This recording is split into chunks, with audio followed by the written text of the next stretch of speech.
أعوذ بالله من الشيطان الرجيم بسم الله الرحمن الرحيم شهر رمضان الذي أنزل فيه القرآن هدى للناس وبينات من الهدى. دې آیت کې هم د روزي متعلق چې دی تذکره ده. شهر رمضان الذي أنزل فيه القرآن، میاشت رمضان، الذي هغه چې انزل چې پای کې نازل شوی قرآن مجید. او دې آیت کې الله پاک تعیین مخکې آیت کې راغلي ایام معدودات چې په تاسو باندې روزې فرض دي د شمار ورځې، خو د هغې تعیین خو نه و که نه چې څو ورځې دي. الله پاک دلته تعیین وکړو شهر رمضان چې هغه میاشت د رمضان ده، یعنې د رمضان روزې، نو د هغې تفصیل یې وکړو. مخکې هم مو ویلي که نه چې کله قرآن مجید تفصیل چې دی تشریح یا هغې په څلور صورتونو، یو دا چې قرآن د یو آیات بل آیات تفسیر کوي، یا د قرآن تفسیر کړی نبی علیه السلام، یا د قرآن تفسیر صحابي کړی، یا د قرآن تفسیر تابعي کړی. دا څلور تفسیرونه معتبر دي، د دې نه بغیر انسان حل کولی نه شي. دلته قرآن د دې آیات کې د دې بل آیات تفسیر دی، هغه مجمل و، په دې کې د دې تفسیر دی. نو میاشت رمضان هغه انزل فيه القرآن چې په هغې کې نازل کړی شوی دی قرآن. دلته الله پاک د دې میاشتې فضیلت ثابتوي چې دا میاشت ډېره فضیلت واله ده چې په دې کې قرآن نازل شوی دی، او قرآن هم فضیلت واله دی. نو چې دا پکې نازل شوی نو ښه فضیلت واله شوه. یو خبره یاد ساتئ، پرون موږ یو حدیث ویلی من صام رمضان ایمانا واحتسابا غفر له ما تقدم من ذنبه. هغې کې یو ټکی چې دی غلط شوی من کان ما ویلی، هغه من صام دی. نو انزل فيه القرآن، په دې کې قرآن نازل کړی شوی دی، بلکې دا قرآن نه بلکې تمام آسماني کتابونه چې دي هغه په دې میاشت رمضان کې چې دی هغه نازل کړی شوي. دا دومره فضیلت واله میاشت ده. وایي په ابراهیم علیه السلام چې کله صحیفې راتلې نو هغه اول رمضان، په اول رمضان باندې په ابراهیم علیه السلام باندې صحیفې راغلی، او تورات چې دی دا په شپږم رمضان باندې نازل شوی دی، او انجیل دا په 14 رمضان باندې نازل کړی شوی دی، او زبور دا په 12 رمضان باندې نازل کړی شوی دی. خلاصه دا چې څومره آسماني کتابونه دي هغه چې دی هغه هم په رمضان مبارک کې چې دی نازل کړی شوي دي. بیا د قرآن مجید باره کې د قرآن مجید نزول دوه پیرې شوی، یو د لوح محفوظ نه شوی آسماني دنیا ته، بیا د هغې نه بعد چې دی په 23 کال کې چې دی به نبي علیه السلام تدریجا نازل شوی دی. نو د دې چې د میاشتې رمضان کې شوی دی نو هغه وایي په 24 رمضان او د شب قدر شپه چې د لوح محفوظ نه آسماني دنیا ته قرآن مجید نازل کړی شو په یو وار باندې. بیا د هغې وروسته چې دی تدریجا نبي علیه السلام ته راغلی، لیکن مکمل چې آسماني دنیا ته راغلی دی نو هغه دغې شب قدر شپه وه. هغه هم د قرآن د آیت نه معلومېږي چې سوره قدر کې دی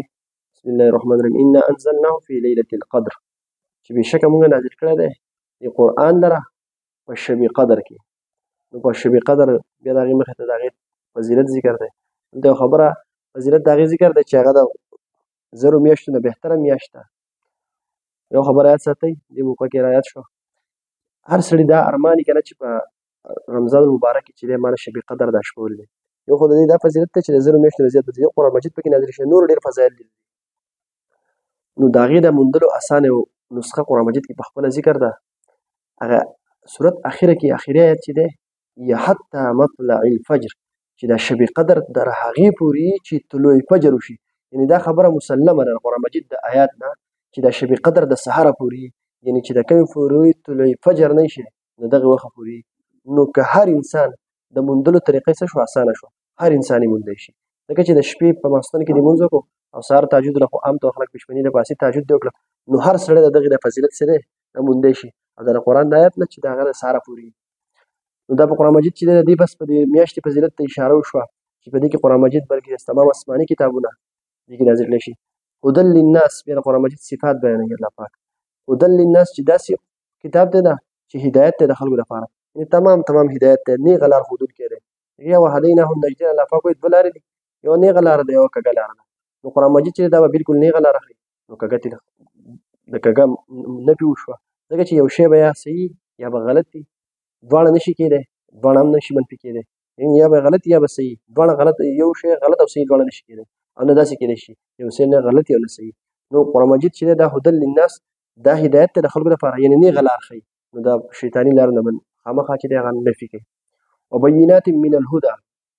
دا دویم صفت دی چې وبینات من الهدى او واضح دلیلونه دي یعنې قرآن مجید کې واضح دلیلونه دي من الهدى د لارې موندو لپاره یو سړی لاره موندل غواړي او په نیغه لار ته غواړي نو قرآن مجید نه علاوه بله لار نشته په دې کې واضح دلایل دي والفرقان بل صفت د قرآن مجید ذکر لګي چې دا داسې کتاب دی چې فرقان د حق او د باطل په منځ کې څه دی فرق راوستونکی دی یعنې د دې دلایل داسې واضح او روشن او داسې قوي دلیلونه دي چې د حق او باطل په منځ کې په ټق پق کې چې دی هغه فرق کوي یعنې بیا هغه په سړي ته دا شک هم نه پاتې کېږي چې دا خبره حقه ده او که باطل چې د قرآن مجید باندې فرق وکړي فمن شهد منکم الشهر فلیصمه بس چاته چې حاضره شي ستاسو نه دا میاشت رمضان فلیصمه نو دی دې ونیسي د دې میاشتې دا روژې دلته دې آیات کې فمن شهد منکم الشهر فلیصمه په دې بل آیات کې موږ دا ویلو که نه یو پکې دا اختیار و چې کله په ابتدا کې روژه پره شوه وعلى الذین یطیقونه فدیة طعام مسکین چې هغه کسان ته هم چې چا طاقت لرو د روژې هغو ته هم په شروع کې دا اختیار و چې روژې که نسئ جو روژې ونیسئ که روژې زړه غواړي چې فدیه ورکړئ الله پاک دلته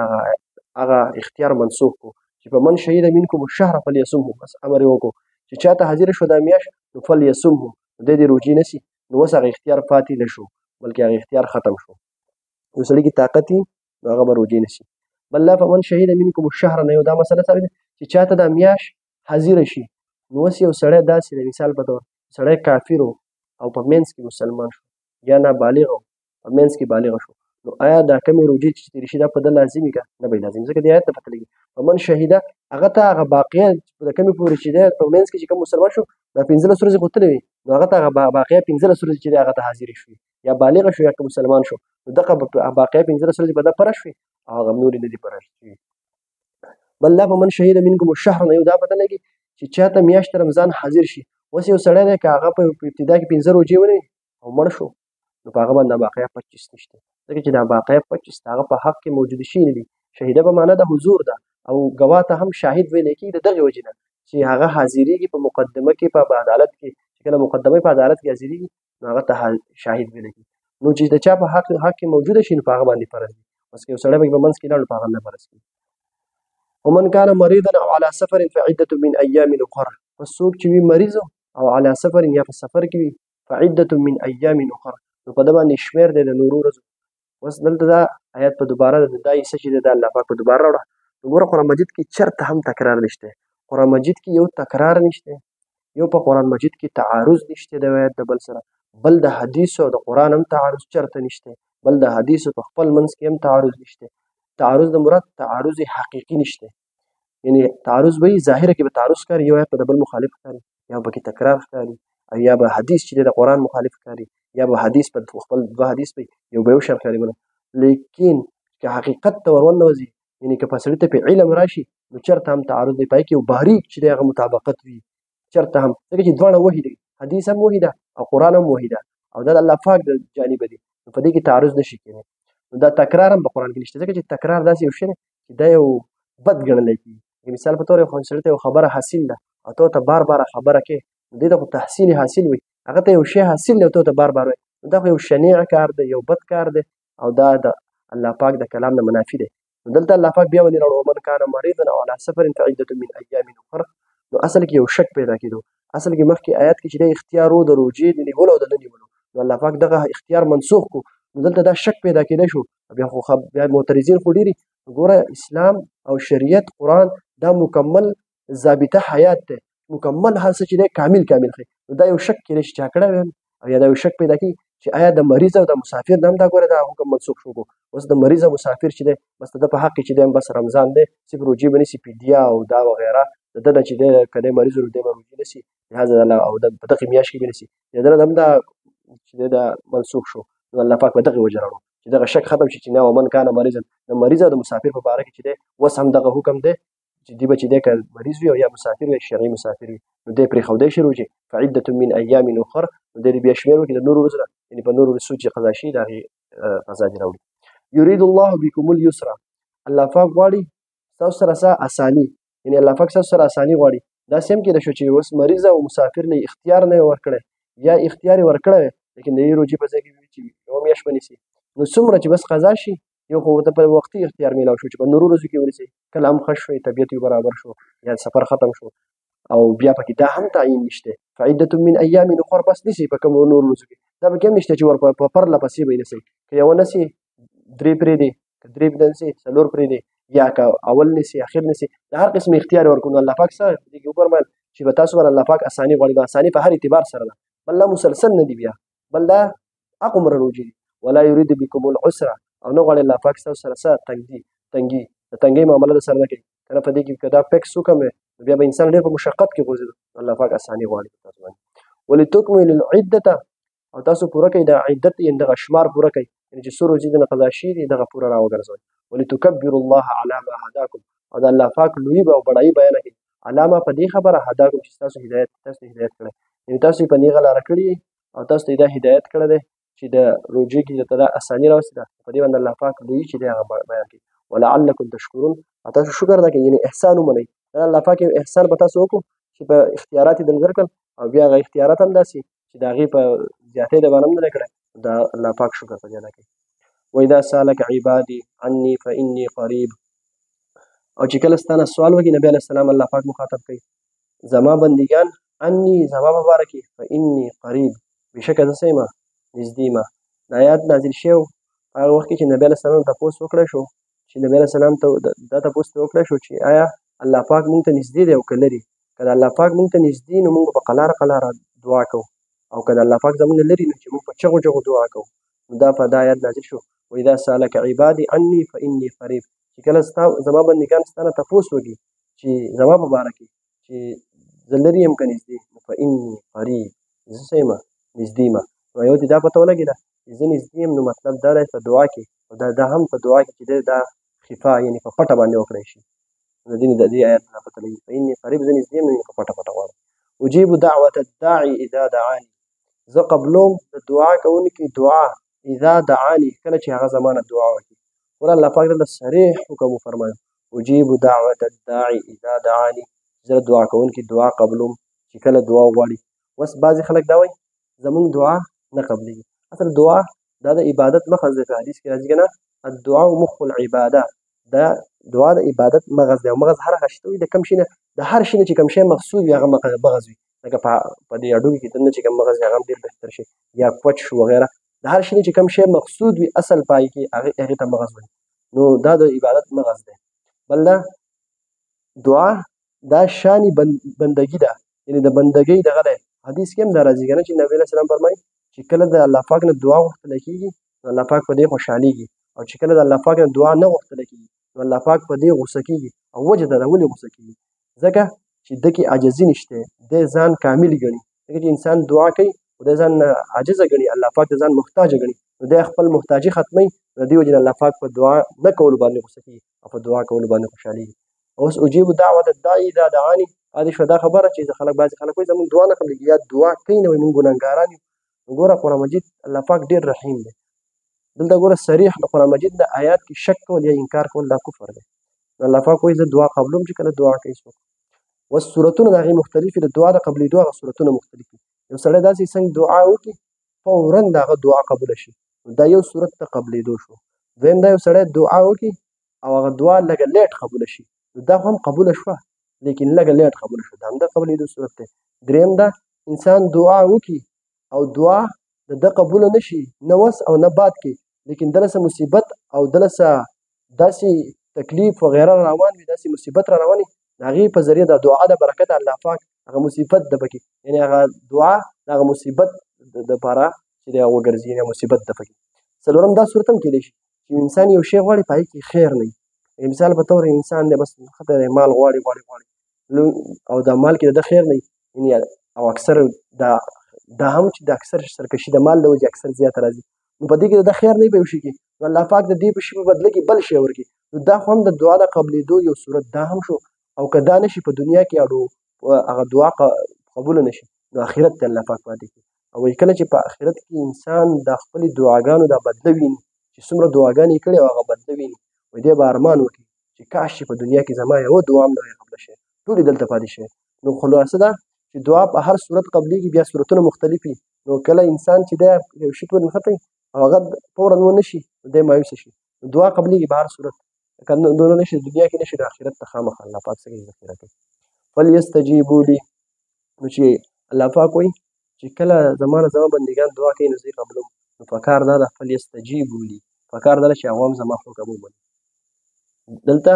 چې دعا زه قبلومه نو پکار دا ده چې زما پې دا احسان دی نو پکار دا ده چې زما حکم ومني نو الله پاک پې دغه خپل حکم دغه وکړو چې پکار دا ده چې هغو زما حکم ومني وليؤمنوا بي بل دا چې په ما باندې ایمان راوړي په ما یقین وکړي یعنی زما په حاکمیت او په دې کې شک نه کوي یعنی ما یو حکم نازل کړی مخکې آیت کې د روژې حکم وکړه که په ظاهره کې دا مشقت ښکاري او د الله پاک نعوذ بالله بعضې خلک دین الله پاک ته ستاسې دي نو زه حکیم ذات یم وليؤمنوا بي په ما یقین ساتئ یعنی زما په مصالح زما په یو کار کې به څه حکمت وي او داسې دا هم د الله پاک په هر حکم د نبي علیه السلام په هر حدیث کې حکمت وي اوس یا خو حکمت ته موږ رسېدلی شو بل دا حکمت تلاش کول په موږ ضروري هم دی ځکه چې موږ ایمان بالغیب دی چې کله انسان حکمت ته نشي رسېدلی اکثر مایوسه کېږي الله پاک څه وایي وليؤمنوا بي په ما باندې یقین ساتي او داسې هم پکار ده چې په الله پاک په انسان چې دی دا په الله پاک باندې ښه ګمان کوي او داسې مفهوم هم د حدیث دی چې زما بنده په ما څنګه ګمان کوي زه د هغه لپاره حقه شان یم نو په الله پاک ښه ګمان او پوخ یقین پکار دی او دغه وجه ده چې نن سبا زمونږ د ټول سیسټم ولې ګډوډ دی مونږ یقین کامل نه دی د هغې وجه دا ده یقین دې ته وایي که نه مخکې د دعا ذکر وشو که نه دعا د کوم شي خلک غواړي دعا د هغې شي انسان غواړي چې هغه د ده په حصول کې نه وي یعنې د ده پې څه بس نه راشي عموما د هغې شي دعا پکار دا ده چې سړی د هر شي دعا غواړي ځکه چې انسان په هر وخت کې محتاج دی لیکن عموما د هغې شیزونو دعا انسان غواړي چې هغه د ده وس نه بهر وي نو دعا خو غواړو موږ لیکن دا یقین زموږ نه وي چې کېدای شي الله پاک د دې څه بندوبست وکړي لیکن زموږ نظر په سبب وي هلکه مثال په طور زه غواړم ګاډی غټ نو زما نظر په ډېرو پیسو دغه سبب ضرور سبب به اختیاری نو ډېرې پیسې وله پکار دي لیکن په دې به یقین نه جوړی سبب به د علت په ذریعه کې نه جوړی یعنې علت دا چې خامخا دې دا سبب موجود شي دا بس دا شی به موجود شي داسې هم کېدای شي الله پاک دغه سبب بنوي او تعالی به الله پاک هغه شی درکړي نو دا یقین اصل مسله بیا څه ده یقین ده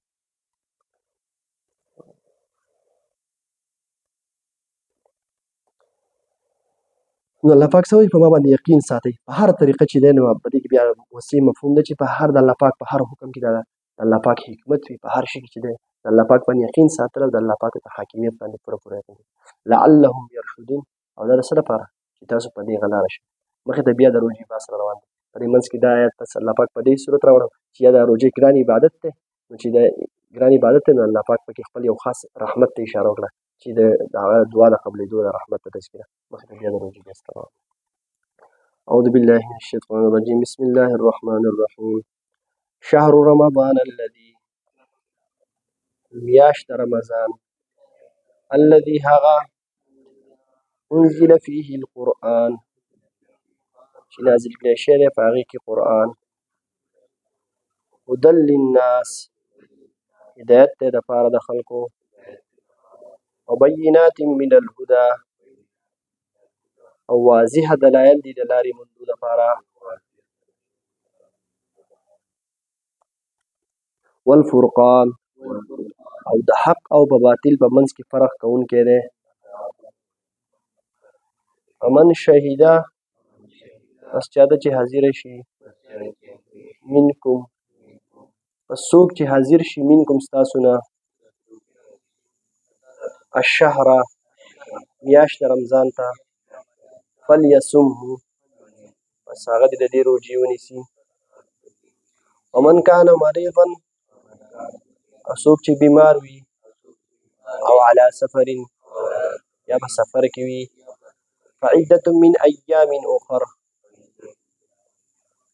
شمار دې وکړي د نورو ورځونه یرید الله الله پاک غواړي بكم په تاسو باندې اليسر اسانی ولا یرید